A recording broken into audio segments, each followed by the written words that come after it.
Bom, vamos continuar com a aula de conhecimento, essa é a segunda parte da aula sobre conhecimento.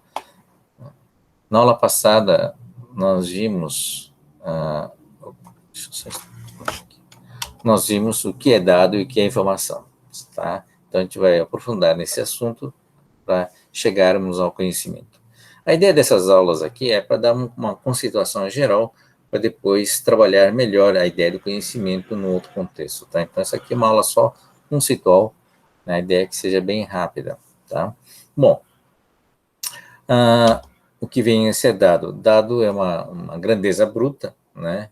Só para resumir, né? Uma grandeza bruta de qualquer medida que você faça, né? Através de algum instrumento ou através de algum sensor, e você tem esse valor bruto, tá? Ele ainda não é dado enquanto você fez só a medida. Ele vira um dado quando você pega essas medidas, ou essas informações, não, esses dados, e coloca algum esquema de representação, tá? Então, quando eu registro isso aí, na forma escrita ou na forma digital, aí sim ele se torna um dado. Por quê? Só no instante que você registra, você começa a poder armazenar, manipular, informar, comunicar, na verdade, né, esses dados. Tá? Enquanto você só leu a informação, leu o dado e colocou só dentro da sua cabeça, ele fica restrito, né, à sua cabeça, na verdade. Só você sabe, né, daquele dado. Enquanto você não externar isso de alguma forma e registrar esse dado, ele praticamente não existe para os outros, né? E se não existe para os outros, você não consegue trabalhar esse dado, tá? Então, é muito importante, né, para caracterizar o que é um dado, primeiro, a captura do dado, né, através da medida, através de algum sensoriamento, e depois o registro disso de uma forma apropriada. Então, para cada tipo de dado, existe algum padrão, existe alguma convenção, né, existe uma forma adequada para registrar, né? Registrar uma imagem através de fotografia, registrar uma medida através de algum padrão de medida e escrever, né, em números, tá? Tudo isso são processos, são notações, diferentes símbolos que são utilizados na representação do dado. Então, um dado tem um processo de captura, registro, até se tornar um dado, tá? Então, dados têm essas características, né? Então, você tem uma captura, né, da realidade, tá? E tem um aspecto humano já, né? Porque vem de uma palavra chamada necessidade, tá? Você tem uma pedra, por exemplo, é o exemplo que eu costumo dar, né? Tem infinitos dados, né, dentro dessa mesma pedra, e a partir de algum critério seu, desculpa, um critério humano, você seleciona qual dado que te interessa, né? É o peso, é a dureza da pedra, são as dimensões da pedra, né? Então, você não precisa de todos os dados, você vai selecionar alguns que interessam para alguma necessidade, tá? Então, esse é outro critério, é o lado do critério humano, o fator humano que está entrando em ação. Você não vai pegar todos os dados infinitos que uma pedra tem. Você vai pegar alguns que atendem, ou têm o potencial de atender a necessidade humana, tá? E aí você pega e seleciona esses dados, faz a captura e o registro, tá? Então, aqui está, né, a questão da relevância e importância, tá, para fazer o registro do dado. O dado, portanto, é depois representado na forma de notação adequada e símbolos adequados, né? Tá bom? E aqui, os tipos de dados, né, que discutimos, tá? E aqui é um exemplo do que é informação a partir do dado, tá? Então, nesse exemplo, tá, nós temos uma captura de dado e a informação é a seleção desses dados, uma seleção do conjunto, do subconjunto desses dados que tem um potencial de ser útil, tem uma utilidade. Tá? Então, a informação está vinculada à utilidade. Então, o que é informação? É a parte útil dos dados. tá? A parte útil dos dados. Então, eu tenho um processo onde eu vou fazer uma seleção, a gente chama de processamento daqueles dados, a gente processa esses dados para selecionar aqueles dados que serão mais úteis, tá bom? Então, essa é a definição da informação. Então, todo dado, né, toda informação é um dado, tá? Porque a origem é do dado. Toda informação é um dado. Mas nem todo dado é uma informação, tá? Porque tem muito, nesse exemplo, né? Nós temos 365 registros, né, de um ano de chuvas, tá? Você tem dados aqui de vários dias que não houve chuva. Então, esses dados, né, não são informação, tá? Eles são dados, mas não são informação, tá? Mas os dados que foram selecionados para informação, tá, foram dados originalmente. Então, toda informação, tá, é um dado, mas nem todo dado, né, é informação. É isso, tá bom? Então, você tem várias etapas aqui de processamento. Essa é uma etapa maior, né, uma segunda etapa de informação, onde foi feita uma consolidação, uma soma de toda a chuva que houve naquele ano, tá? Então, normalmente, o processo de informação é um processo de síntese, né, de extração, tá? Você extrai a informação de um conjunto de dados. Ao fazer essa extração, ele acaba perdendo alguma coisa no meio, tá? Isso a gente chama, né, de perda de informação, perda de dados, na verdade, tá? Então, precisa tomar muito cuidado com essas perdas, porque na hora de você salvar, se você salva só a informação em vez de salvar os dados, você tem a grande chance de você perder dados originais, tá? Então, um exemplo foi esse aqui, né? O zero, aparentemente, não tem informação, mas para um sistema, né, de pluviômetro, por exemplo, o zero realmente possui informação. Qual a informação que o zero possui aqui? Tá? O zero indica que o zero aqui indica que o pluviômetro estava funcionando e que conseguiu mandar um zero. Tá? Isso significa que o sistema de medição está funcionando. Essa é a informação que ele possui. Não choveu, mas o sistema foi capaz, o sensor, né, o pluviômetro foi capaz de mandar a informação para uma central. Tá? Então, isso é importante para a manutenção de um sistema desse tipo. Tá? Porque caso fosse um sistema que só transmitisse informação em vez de transmitir dado, ou seja, ele só transmite quando chove, tá? Você corre o risco de descobrir que ele tinha falhado, né, só no dia da chuva, né, só no dia que chover. Tá bom? Então, são essas diferenças todas que determinam a relação entre dado e informação. Bom, alguma dúvida, gente?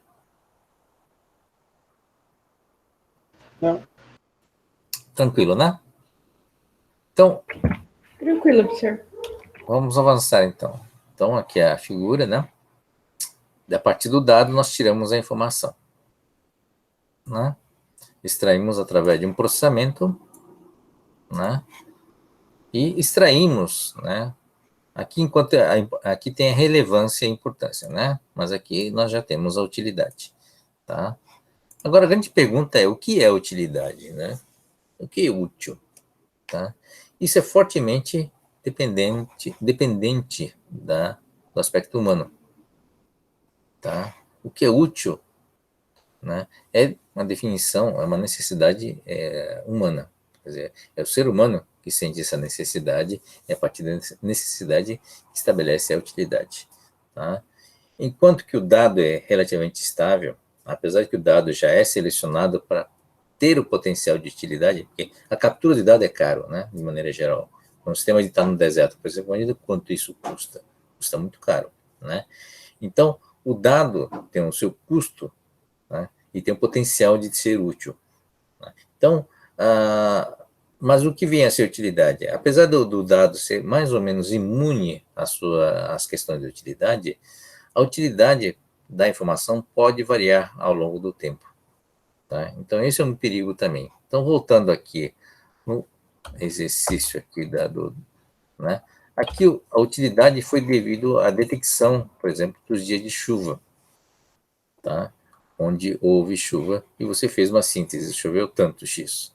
Então, a informação de quanto choveu naquele ano, é a informação que era relevante, que achara que a pessoa que fez o sistema achava que era mais útil, tá?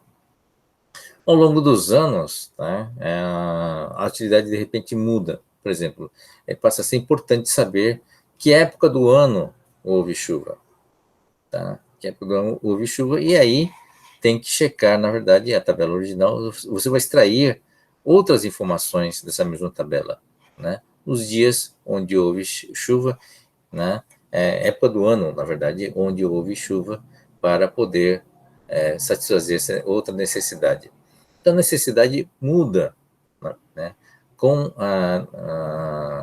com o tempo, na verdade, com o contexto, inclusive social, você vai mudando as necessidades. E a mudança dessa necessidade faz com que os dados tenham uma outra função, uma outra utilidade.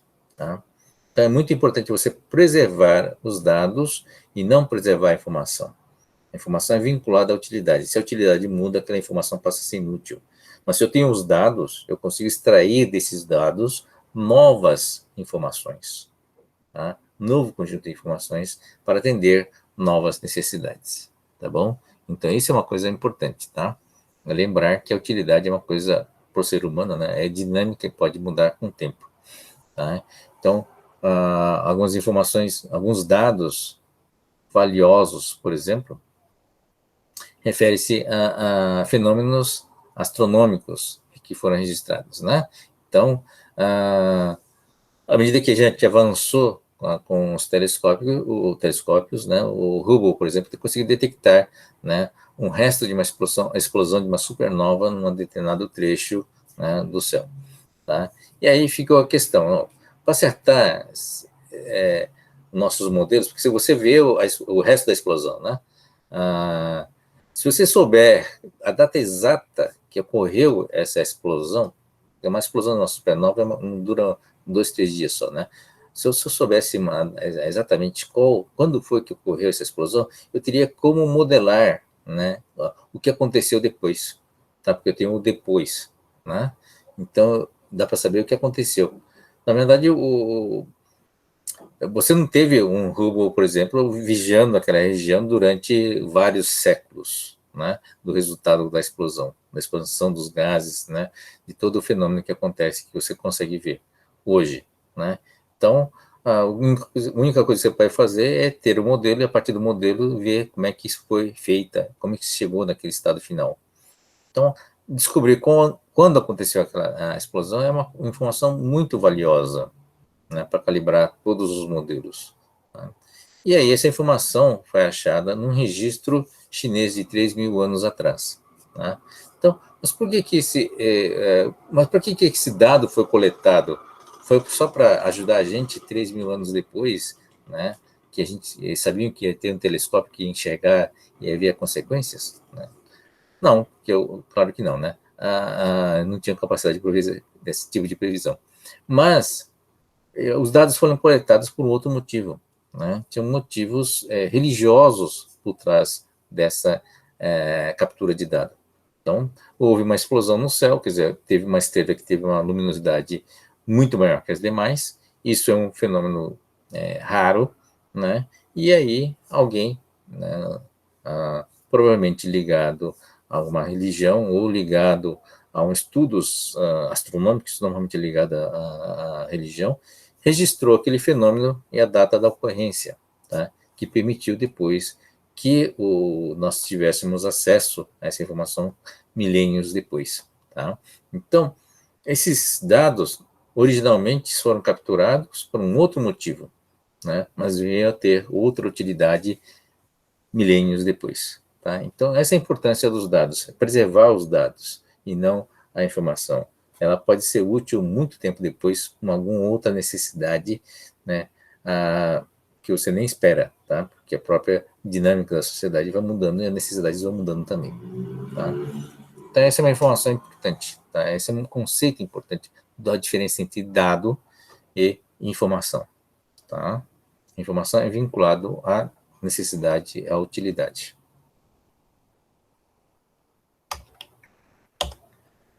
Aqui está a discussão, né, do benefício, tá?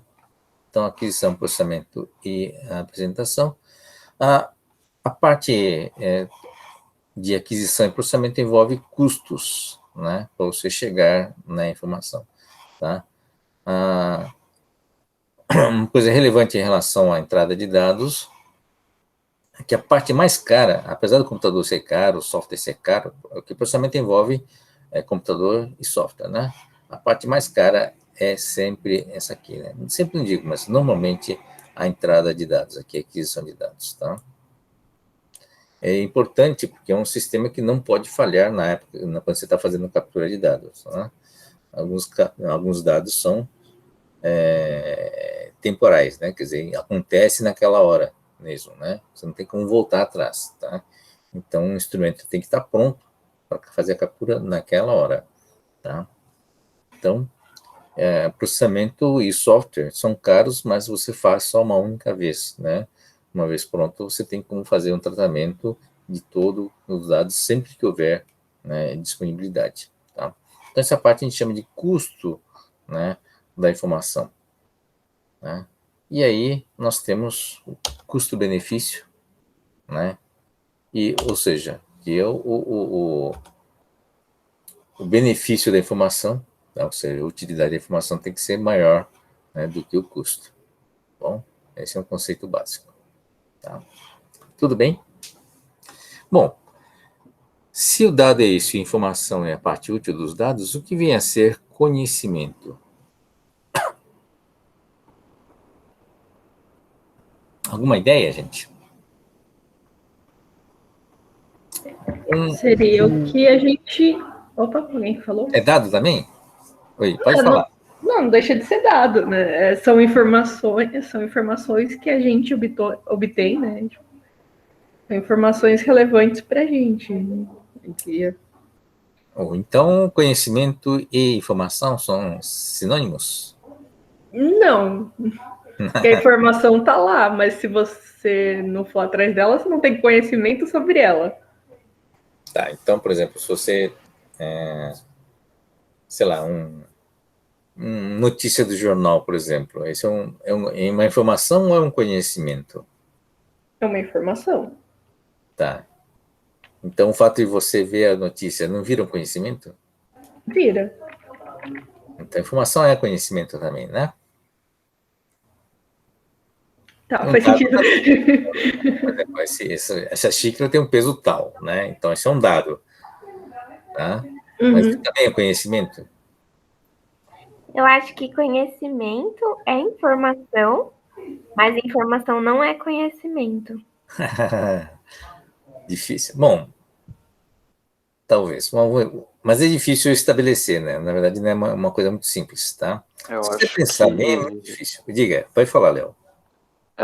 eu acho que o conhecimento tem a ver com aquilo que você tinha falado da utilidade da informação. Tipo, você pega a informação e você conseguir extrair os dados e utiliza ela de alguma forma no contexto que você queria, e aquilo que você descobriu com isso vira conhecimento.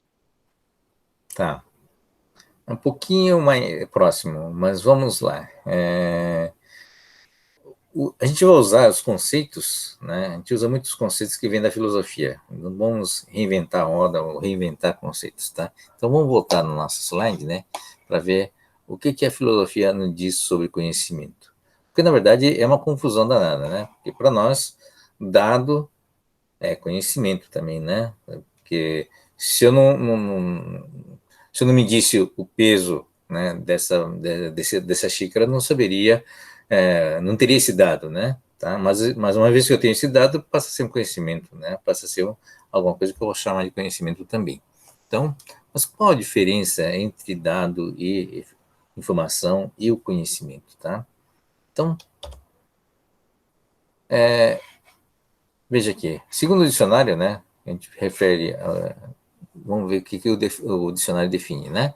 Então ele diz que conhecimento são fatos, ou seja, é dado, né? Fato ou dados, né? Informação, habilidade, é um pouquinho mais, tá vendo? Já entrou habilidade. Adquiridos por uma pessoa através da experiência ou educação. Bom, a aprendizagem, você pode aprender dados e informação, né? Compreensão teórica prática de um assunto. O que é conhecido é uma área ou total, não é um conhecimento. Ciência ou familiaridade adquirida por experiência de um fato ou situação. Tá? Então, isso tem a ver realmente com uma experiência, né? Tá? E como é que a filosofia define o que é conhecimento? Tá. Deixa eu usar um conceito antigo, né? Mas vale até hoje, tá? Muita gente utiliza. É do Platão. Platão é de 450, mais ou menos, antes de Cristo. Tá? Então, é 2.500 anos atrás, mais ou menos. Tá? Então, ele definiu que é o conhecimento da seguinte forma, né? Como sendo crença verdadeira justificada. Tá certo? Então, vamos trabalhar palavra por palavra, né? Essa frase aqui. O que é uma crença? Né? O que é verdadeiro e o que é justificado, né? Desculpe. Bom, vamos lá. Então, nós temos, né, acesso a diversas informações, diversos dados. Tá? Então, uma coisa importante que entra a dimensão do conhecimento é uma dimensão não impessoal, tá? Ele já é uma coisa personalizada. É uma informação, ou o dado é uma informação que foi já incorporada. Né? Essa definição já deixa claro, né? Que foi incorporado significa que você já absorveu, né? Tá dentro de você. Tá? Então, nós temos dentro de nós uma série de informações e dados, que, de maneira geral, a gente chama de crenças. Não é só dados e informações, mas acreditamos que seja verdadeiro. Tá? São crenças. Só que apenas uma parte pequena, né? Não digo pequena, mas uma parte relativamente pequena, ela é verdadeira de fato. Tá? Então, nós temos diversos dados, diversas informações que a gente acredita ser verdadeiro, portanto, é uma crença, acreditamos, tá? Mas não necessariamente é verdade, no sentido absoluto, tá? No sentido lato, né, da palavra verdade. Tá? Então, existem verdades que são verdades, né? Tá? E a filosofia, a matemática também, pela lógica, por indução, você consegue provar que aquilo é verdadeiro. Né? Então, aquilo, esse vermelho mostra, né, o conjunto, o subconjunto das suas crenças que você sabe, que são de verdade absoluta, tá bom? Agora, nesse conjunto, nessa intersecção das nossas crenças, que é uma verdade verdadeira mesmo, tá?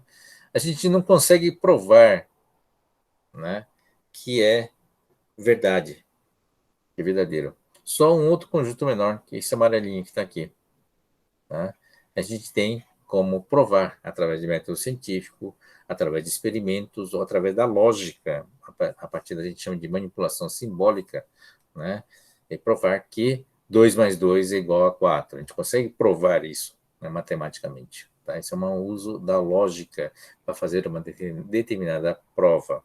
Tá? Então, a partir desses meios, desses métodos, né, a gente consegue provar que determinadas crenças nossas, né, é verdadeira. Tá? Daí vem essa frase: crença, aquilo que nós acreditamos, não necessariamente é tudo verdade, é verdadeira, justificada, ou seja, parte da crença que é verdade, tá? E que a gente consegue provar que é verdade, que consegue justificar que aquilo é verdade. Certo? E é isso que Platão chamou de conhecimento e é a definição que usamos também. Tá? Então, a palavra crença já disse que é uma coisa que nós incorporamos, né? Pode ser um conhecimento coletivo ou um conhecimento individual, mas é uma coisa que a gente consegue dizer que é incorporada, ou seja, depende da percepção humana, né? Tá? Todo mundo entendeu? Bacana isso, né? É uma definição bem clara. Então, o conhecimento está vinculado, enquanto que a informação está vinculada à utilidade humana, né, o conhecimento está vinculado a um processo, né, um processo de justificação. Está claro isso ou não? Então, Uhum. conhecimento é dado? Sim, é dado. Conhecimento é informação? Também é uma informação, tá? Mas, essencialmente, ele tem uma justificativa. Esse é o peso dessa xícara, porque eu vi, né, eu consigo justificar, né, o peso dela, tá, da xícara, tá? Então, são dados e fatos que eu tenho como provar que aquilo é verdadeiro, tá? Ele tem um processo de prova. Então, está vinculado a um processo de prova, portanto, esse é um conhecimento, esse é um dado ou uma informação verdadeira. Portanto, é um conhecimento. Ok? Tranquilo, gente? Então, Ok. aqui. Aqui a gente vê até a informação, e aí o passo seguinte, a gente teve, para caber nos slides, né? A gente eliminou isso aqui, essa etapa anterior, tá? Então ficou assim, tá? O bloquinho do dado, tá? Só para mostrar. Então, o que é o conhecimento? O conhecimento, opa, alguém deu um clique, eu tenho que permitir. Voltando no slide. Tá? Então, o que é o conhecimento, tá? Ele é dado e também informação, né? Também tem uma utilidade, né? Tem o potencial de gerar valor. Essa é uma característica importante, tá? Gerar valor. Tá? Uma coisa é ter informação que é útil, você sabe que tem uma utilidade. Outra coisa é você poder usar essa informação para poder gerar valor. Tá? Essa é uma das características do conhecimento. Então, ele tem uma parte que a gente chama de capacidade de generalização, conhecimento, né? Você consegue abstrair, né? Isso é a característica do processo, né? Ao aplicar um processo que justifica aquela informação ser verdadeira, tá? Aí, depois desse processo, né, você tem dois processos, tá? Manipulação real ou simbólica, né? E o processo experimental. O que é processo experimental? É diferente da manipulação simbólica, que é a parte da teoria, né? Tá? A parte do processo experimental é você projetar, você faz uma hipótese, faz o projeto, a partir da hipótese, você projeta um experimento, vai no mundo real, realiza esse experimento e depois comprova-se, né, se é verdadeiro ou não. Tá? É a mesma coisa do processo da vacina, né? Tá? A vacina vai funcionar? Então, para isso, vamos fazer um experimento. Né? Não adianta ficar especulando teoricamente, né? Até um certo ponto vale, mas depois de certo ponto nós temos que passar para a parte experimental, que é vinculada à realidade. Vamos projetar um experimento. Que tipo de experimento você projeta? Para ser válido, né? Para você achar, para você saber que aquilo vai ser funcionar e que esse funcionamento é verdadeiro. Eu vou fazer dois testes com dois grupos, né, escolhidos aleatoriamente, né? O primeiro aplica vacina, o outro aplica um placebo, né, uma coisa que não é vacina. Tá? Eu vejo depois, né, quantos foram, de fato, protegidos, né? É só medir o efeito, né, no nível de doenças e a gravidade da doença, né? Então, você tem dois grupos e os grupos, né, e a comparação desses grupos mostraram o quanto a vacina foi eficiente para reduzir o número de mortos, o número de internados, o número de pessoas que tiveram sintomas da doença. Tá? Com isso, eu tenho uma prova de que a vacina funciona. Isso é uma prova experimental. E tem outras provas que são provas lógicas, né? A partir de manipulação simbólica, a partir de raciocínios. Né? Então, a matemática e a filosofia trabalham muito com essas provas teóricas. Tá bom? Agora, o computação entrou nessa jogada criando uma terceira linha de prova, né? Antes, tradicionalmente, só tinha a teoria e a experimentos, né? A terceira pilar, que é chamado terceiro pilar da computação, é o computador gerando dados, né? Gerando relações e extraindo conhecimento a partir de um grupo grande, né? De dados. E acaba sendo coisas, conhecimentos, né, que só foi possível descobrir através da computação. Tá? A gente discute mais à frente. Tudo bem? Todo mundo entendeu? Então, tem processos onde você tem inteligência artificial, por exemplo, que pode extrair, né, conhecimento a partir de um conjunto grande de dados. Tá bom?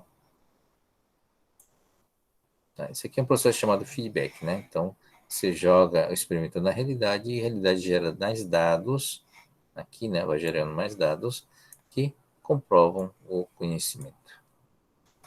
Bacana, né?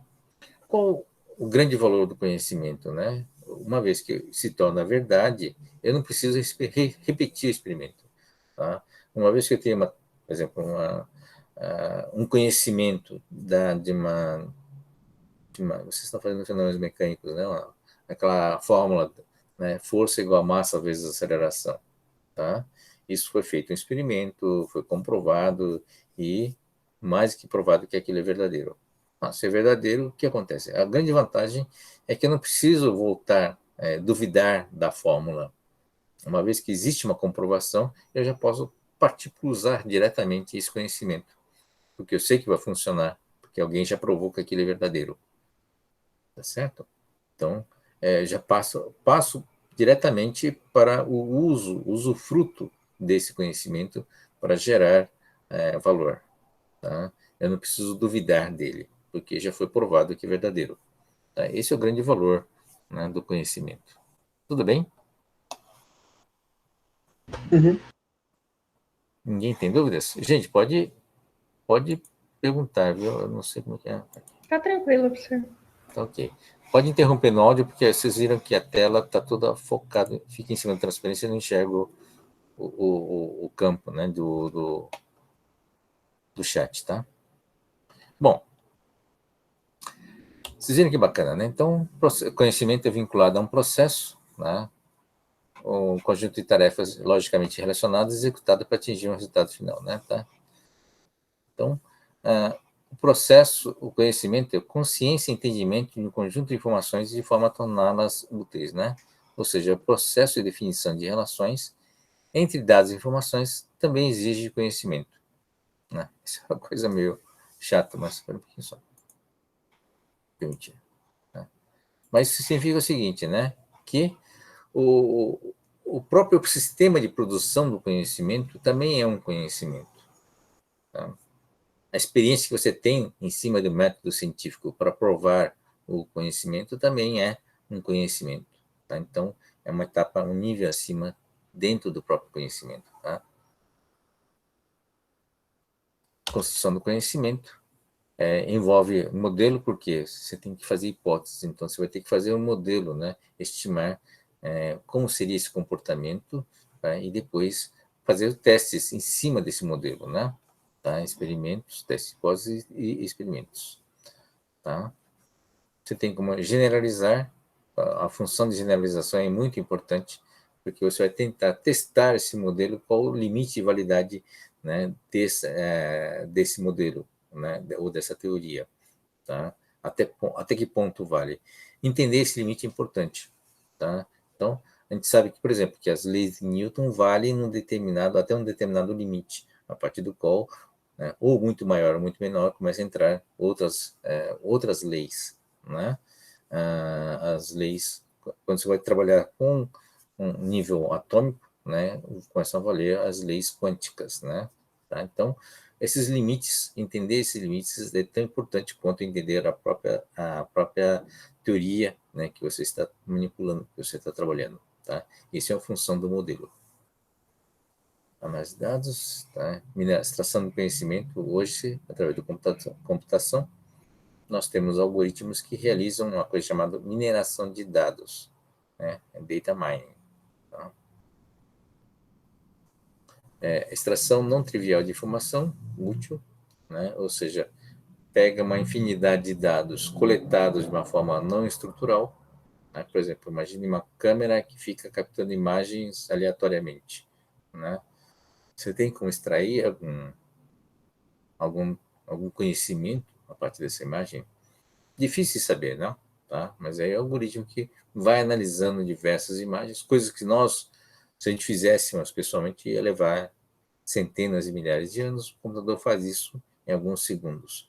Tenta achar uma relação entre imagens ou relação entre ocorrências, por exemplo, através dessa análise, né? Alguns conceitos importantes, né?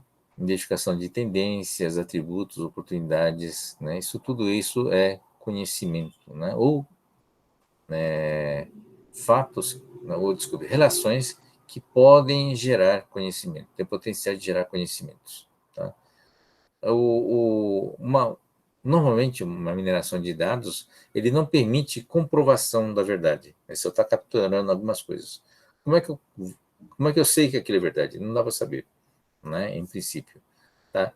Então, eu teria que pegar aquilo lá, a computação vai dar uma pista, dizendo, olha, tem alguma coisa aqui que está relacionada. E você vai preparar um experimento, né, a partir dessa pista e vai lá confirmar, através de experimento controlado, né, e confirmar aquele fato ou aquela hipótese. Tá? Então, é uma ferramenta para descoberta de conhecimento, mas, né, atualmente, dependendo do que você procura, a própria resposta, o próprio experimento está dentro dos dados. Essa é uma coisa interessante também. Tá? Você levanta uma hipótese de que, sei lá, tais fenômenos acontecem só com as pessoas a partir de uma certa altura. Né? Vamos fazer um experimento, então, para confirmar. Mas não precisa fazer esse experimento. Né? O próprio banco de dados é tão grande que deve ter dados sobre as pessoas de determinada altura. Aí você só seleciona os dados e checa se realmente aconteceu. Aí você tem como comprovar, usando próprios dados, né, aquela hipótese que você levantou. Então, potencialmente existe essa possibilidade de que o próprio sistema automaticamente pode comprovar aquilo que ele detectou. Tá? Então, esse é um processo de descoberta automática de conhecimento a partir de uma grande quantidade de dados. Tá? Vou pular isso aqui. Bom, o que é uma ontologia? Essa é uma outra definição que vem da área da filosofia. Tá? Ontologia é uma abstração, tá? É um conjunto de definições, tá? De um vocábulo formal. Tá? Vem da época já da Aristóteles, né? De 2.500 anos atrás. Tá? É uma concepção, né, de aquilo que pode ser, aquilo que é ou pode ser, que pode existir.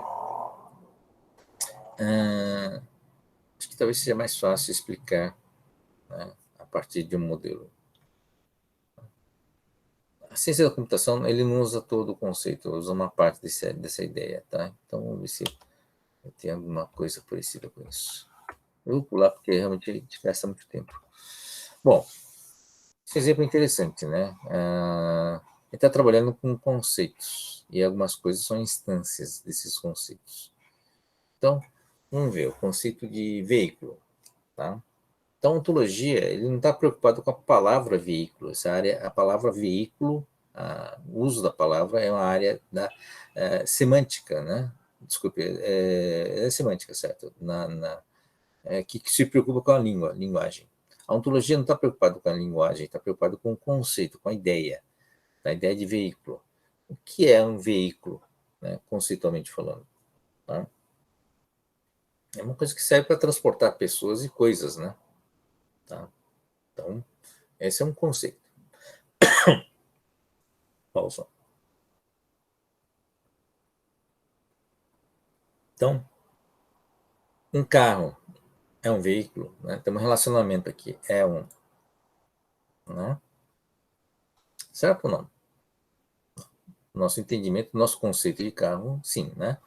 O que é um carro, na verdade? É um outro conceito, tá? Um veículo também que serve para transportar pessoas, só que é menor, né? Da mesma forma, existe o conceito de ônibus, existe o conceito de caminhão, cada um são veículos, mas tem algumas pequenas diferenças, tá? Um transporta, digamos, uma família, outro transporta bastante pessoas, né? É um transporte público, o outro transporta só mercadorias, né? Caminhão, por exemplo, né? Então, são conceitos, né? E aí você tem que vincular esses conceitos com outros conceitos, né? Por exemplo, o conceito de pessoa, né? Conceito de muitas pessoas que o ônibus carrega, o conceito de carga, que é o que o caminhão carrega, e assim por diante. Tá? Então, sim, existem vários conceitos sobre cada um deles e faz a composição desses conceitos. Então, aqui é uma composição de conceito, né, do veículo composto por carro, ônibus e caminhões, por exemplo, né? Então, é vinculado com E1, tá? E aqui nós temos instâncias de carro, tá? Esse exemplo só para carro. Então, BMW é um carro, Fiesta é um carro. O que é uma instância? É o conceito de carro materializado, né? É alguma coisa real, tá? Um carro que existe de verdade, tá? Então, são carros que existem de verdade, são exemplos de carros, tá? Então, existe esse vínculo de um conceito vinculado a um objeto existente, tá? Aí vamos trabalhar novamente com conceitos. Roda, por exemplo, e porta, tá? O que é uma porta? Aquilo que serve para você entrar e sair de dentro para fora. Então, no caso, seria ir para dentro de um veículo, né? Ou de um carro, né? No caso. Tá? Roda é aquilo que permite que o carro rode, né? Tá? Então, normalmente um carro tem 4 rodas, tá? Então, são esses conceitos que compõem, né? E aqui o vínculo é diferente, né? É parte né? Do carro, tá? Então, qual a vantagem ou o que significa essa estrutura ontológica, né? Mas significa que você está amarrando conceitos e vinculando conceitos, tá? Para que serve isso? Né? Serve para fazer algumas coisas, do tipo, se você perguntar num sistema computacional, e isso é uma coisa que o computador está usando, né? Fazer a seguinte pergunta: BMW é um carro? Né? Ele pode seguir nesse esquema, né? nessa estrutura ontológica e conseguir responder: sim, é um carro. A BMW também é um veículo? Sim, né? É um veículo. Né? O BMW tem roda? Né? Sim, eu consigo ver que ele tem roda. E assim por diante. Veja como é diferente, né, as perguntas que você faz. Se você faz essa mesma pergunta no Google, né, pergunta BMW é um carro, o que o Google vai responder? Né? Ele vai tentar achar tudo que né, site ou documento que está escrito BMW é um carro e apresentar para você. Não é isso? Não é isso que o Google faz? Tá? Esse é um sistema, o Google, na verdade, é um sistema de pesquisa de dado ou de informação. Tá? Não é um sistema de conhecimento. Vocês viram a diferença? Né? Uma coisa é apresentar só dados e informações. Outra coisa é você apresentar a resposta, né, baseada em conhecimento. Tá? Então, essa é uma estrutura que permite você criar ontologias, que são conceitos, né, vincular esses conceitos e registrar conceitos. Isso permite conceitos abstratos, né? E um conceito que não está vinculado à palavra, está vinculado somente àquilo que é, àquele objeto que existe, que é, e não necessariamente físico, né? Pode ser uma coisa mais abstrata, né? Você pode vincular sentimentos, emoções, né? Vincular atributos, por exemplo, né? Bonito, feio, né? E assim por diante, tá? Então, são estruturas que vinculam elementos, vinculam conceitos. Tá? Isso tem um grande poder. Tá? Por quê? Imagine um conceito de veículo, ou do carro, por exemplo. Né? Como é que se define um carro de uma forma global? Não é muito fácil fazer isso. A palavra carro, para nós, é uma coisa... dependendo do país, ele pode ser definido de uma seguinte forma.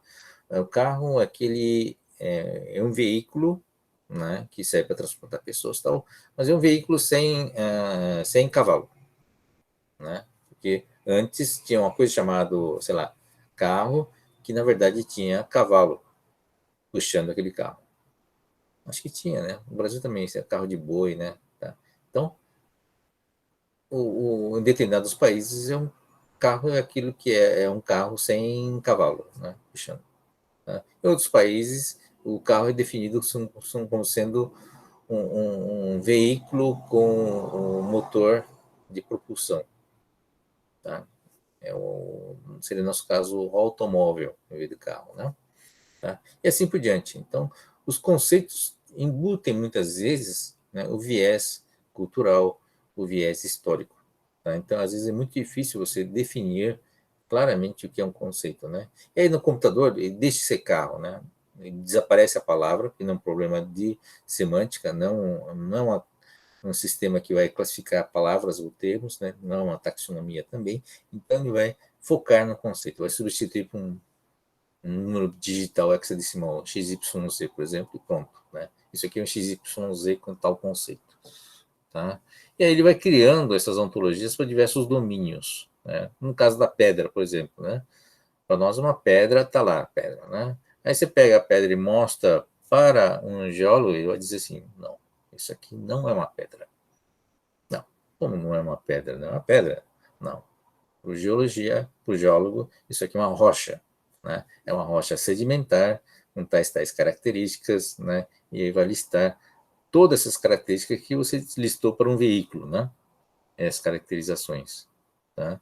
E aí, toda vez que você pensar em pedra, para nós vai ser uma pedra, mas para o sistema é muito mais que uma pedra, né? Então você pode perguntar, né, como se estivesse perguntando para um especialista o que era aquilo, tá?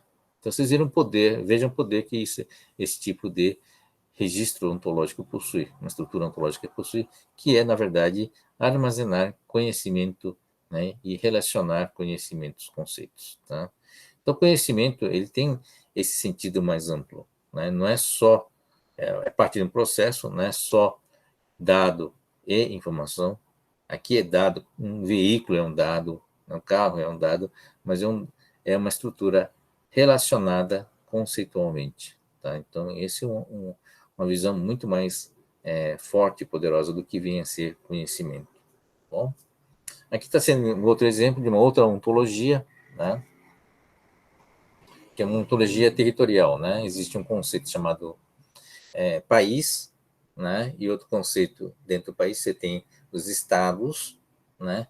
E nesse vínculo entre conceito e estado você também tem municípios, você tem uma coisa dentro da outra. Aí o Brasil é uma instância, né? É uma realização real, né, do conceito país, certo? Então, uma instância de um país é o Brasil. São Paulo é uma instância de Estado. Então, o Estado de São Paulo está dentro do Brasil, né? E assim por diante. Aí você pode vincular, né, uma estrutura ontológica geográfica com uma estrutura de veículo, ontológica de veículo, né? Dizendo que o Fiesta é fabricado em São Bernardo, por exemplo. Se bem que é da Ford, né? Não fabrica, mas eu preciso mudar o exemplo. Tá? Vinculado, você vinculou duas ontologias, tá? Uma geográfica e uma do carro, né? Do veículo.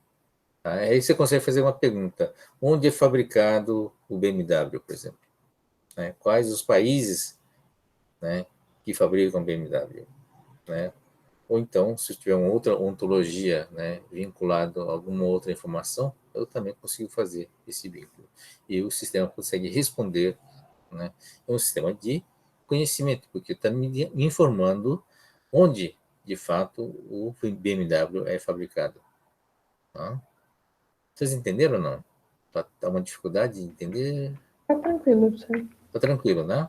Então, Uhum. o poder do conhecimento, quer dizer, a estrutura entender os conceitos permite que você consiga trabalhar, né, com conhecimento e de uma forma automatizada também. Então, a filosofia é muito importante para a computação por causa dessas ideias. Porque alguém já pensou nisso, né? Há 2000 anos atrás, o Platão já tinha pensado, né, o que era conhecimento. Tá bom? É isso. Bom, agora só para quebrar um pouco, o que vem a ser sabedoria, gente? Aproveitando Eita, nós. Eita, né? Subir de nível, tá? O acúmulo de conhecimento, professor? É uma boa afirmação, mas se você pensar, sabedoria é uma coisa conceitual também, né? Então você tem que pensar um pouco o que nós entendemos como sabedoria. Quando você fala em sabedoria, que imagem aparece para vocês? Uma pessoa velha, muito velha. Tá bom, mas como é que uma pessoa velha, barba branca e tal, né? Ainda não cheguei a ser sábio, né? Ainda falta barba branca, mas eu tenho cabelos brancos já. Mas o que uma pessoa sábia será que tem muito conhecimento uma pessoa sábia? Na verdade, eu acho que ela tem muita experiência. Melhorou. Então, é um conhecimento prático, não um conhecimento. A pessoa pode não saber absolutamente nada sobre o universo, mas é uma pessoa sábia de qualquer forma. Tá certo. Imagina, porque um velhinho já tem, a gente vai ficando velho e vai perdendo a memória, né? Vai ficando fraco de memória. Então, não necessariamente tem uma grande quantidade de conhecimento, né? Mas a própria imagem que vocês têm de ter uma pessoa de idade mostra que tem a sabedoria está vinculada a uma coisa importante, que é a experiência, né? Tá bom, mas experiência em quê? Né? Essa é a grande questão, né? Em viver, por ser. Em saber viver, né? Sobreviver. Tá, Sobreviver, exatamente. tem algumas citações, né? Segundo o dicionário, conhecimento científico ou filosófico aprendido e acumulado, né? Tem a palavra acumulado, tá? Envolve a experiência, né? Habilidade de discernir qualidades intrínsecas e relacionamentos, bom senso e julgamentos, atitude, crença, o curso de ação sábia. Bom, o dicionário ajuda a fechar um pouco o ciclo, né? Mas não ajuda a fazer o que a gente fez com o conhecimento, né? Não ajuda a fazer o vínculo, né? Mais forte entre os elementos, entre os conceitos, tá? Então é por isso que eu ponho o dicionário, para vocês saberem a diferença entre o que é aprender um conceito e o que é ler um dicionário, né? Bom, tem várias listas, né? Tá? Palavras-chave, comportamentos, ações, decisões. Mas essencialmente a gente quer vincular da seguinte forma, né? Então, a gente chega na sabedoria através do conhecimento, né? Tá? Quer dizer, o sábio não é um cara, uma pessoa qualquer. É pelo menos alguém que tem uma habilidade para lidar com o conhecimento, tá certo? Então isso exige alguém preparado ou acostumado para trabalhar o conhecimento, tá? O que ele faz com o conhecimento? Esse é o X da questão, tá? Novamente, o conhecimento, por definição, pelos conceitos anteriores, ele tem que ter o potencial de gerar valor, tá? Tem que ter um potencial de gerar valor. Por quê? É a essência, né? Você tem um trabalho inteiro de você tentar descobrir se é verdadeiro ou não. Você tem um trabalho através do processo de checar, né, essa informação, né, através do experimento, tá? E tem o trabalho de você tentar generalizar isso, né, e tentar descobrir quais são os limites de validade, né, dessa teoria ou desse conhecimento. Então, faz tudo isso para quê? Né? Para poder usar esse conhecimento de uma forma útil. Tá? Então, o que a sabedoria faz? Ele tem uma base de conhecimento, tem uma base do processo experimental, ou seja, consegue saber quais são os limites também, porque tem experiência no próprio processo de desenvolvimento do conhecimento. Então, ele sabe o quanto aquilo é válido, ele sabe quais são os limites do experimento que ele fez, né? Então, uma coisa prática, gente, que vocês podem entender, né? Você quer saber se uma pedra é resistente a uma certa dureza, aí você faz o experimento, certo? Né? Se você não tem uma base de conhecimento anterior que diz uma tabela X, né, que alguém já fez esse experimento, você tem como deduzir, mas através de um medidor de dureza, existe uma medição de dureza padronizada. Mas suponha que você não tenha isso, né? Mas você faz uma série de experimentos e sabe qual o limite de dureza daquilo lá pelo próprio experimento, né? Você sabe que não experimentou, por exemplo, usar determinados produtos. O sábio sabe disso, tá? Porque ele sabe qual o limite da validade daquele conhecimento, né? Eu vou dizer, mas será que a pedra é dura, né? Mas será que se eu riscar com um diamante, ele vai conseguir riscar essa pedra? Se ele tiver, né, o domínio do processo, eu vou dizer, não sei, porque ele sabe que aquele experimento que ele fez, que foi testemunha, ele não envolveu o uso do diamante. Tá? Então, ele não vai poder afirmar com certeza, mas ele sabe o limite disso.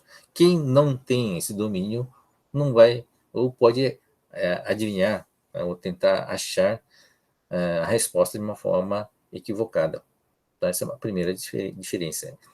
Ter base, né, de conhecimento no processo experimental, no processo prático de obtenção do conhecimento. Tá? Não tem só o conhecimento, tem, mas sabe o processo pelo qual o conhecimento foi obtido. Tá? E aí, o que ele faz, na verdade, né? Ele seleciona conhecimentos que foram mais úteis. Essa é a parte experimental. A partir da vivência dele, ele vai ter chance de experimentar diversos conhecimentos para a sua utilidade. Então, quem que é sábio? O sábio é o cara que teve tempo para experimentar o conhecimento que adquiriu e ver o quanto ele é aplicável, o quanto ele é útil. E, no fim da vida, ele vai só armazenar aquilo que foi útil. Né? Olha, isso aqui é conhecimento, é verdade, tem razão, tá? Mas não serve para muita coisa. É melhor esse outro conhecimento, que é muito mais eficiente e gerou mais utilidade. Tá? E aí nasce um sábio, um cara que experimentou o conhecimento, conhece os limites do conhecimento e conseguiu separar, ou só sobrou na memória dele poucos conhecimentos. Mas o pouco conhecimento que ele tem são conhecimentos úteis, né? Que foram selecionados ao longo da vida, né, pela utilidade. Tá? Então, essa é a grande diferença. Não é a quantidade, né, de conhecimento, mas sim a seleção que ele faz desse conhecimento e o conhecimento do processo. Né? Não só o conhecimento do fato em si, mas o conhecimento do processo, da origem, né, daquele conhecimento. E sabe os limites da aplicabilidade daquilo que aprendeu. Tá bom? Então, ele está vinculado a uma coisa interessante, que é ações e decisões. Tá? Essa é a palavra-chave que está aqui, né? Tá? Ações e decisões é o que determina, né, a qualidade do conhecimento que ele tem. Certo? Bacana, né? Deu para perceber, deu para sentir bem a diferença entre esses diversos níveis, né, do que vem a ser dado, informação, conhecimento e sabedoria? Uhum. Sem problemas, né? Então, a obrigação de vocês é virar sábio, certo?